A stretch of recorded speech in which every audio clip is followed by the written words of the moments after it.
when we hear stories like the one in the gospel that we just heard, we can sometimes be quick to look upon the leader of the synagogue in here, or the Pharisees, or some members of the crowd, kind of shake our heads and chuckle a little bit, said, they just don't get it.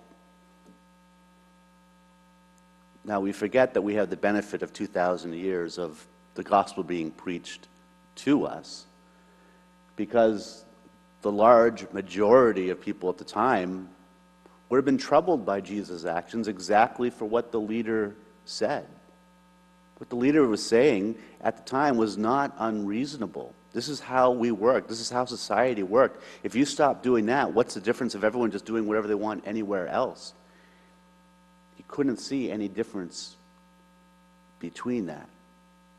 So it's not just the leaders and the Pharisees that would have been struggled by this. It would have been the great majority of people that would have been troubled by some of these things. Things that we're quick to shake our heads at, say, what are you thinking? And yet, I suspect many times the angels and the saints look down upon us as we go about our daily lives, shaking their head saying, what are you thinking? Because one of our human traits is to live a life that's okay by the standards of the majority. There's a lot less grief when you do that. A lot less stress. And things get comfortable. In and of itself, that's not necessarily a problem. Majority of the people, I think, in the world think that we should live good lives. We should be kind to people.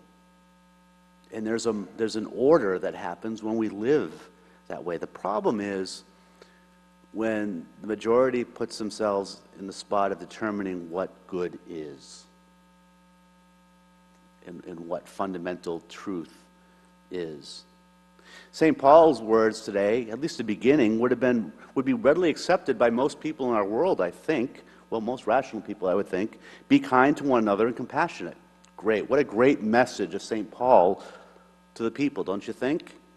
The problem is those weren't his only words. The following words: forgiving one another as God has forgiven you. Right away, there'll be some squirming in the seats.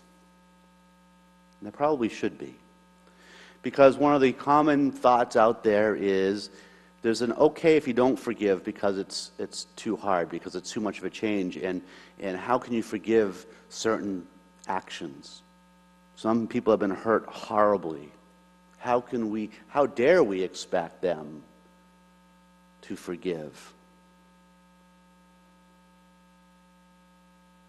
We're not just called to forgive, but we're called to forgive as we are forgiven by Christ.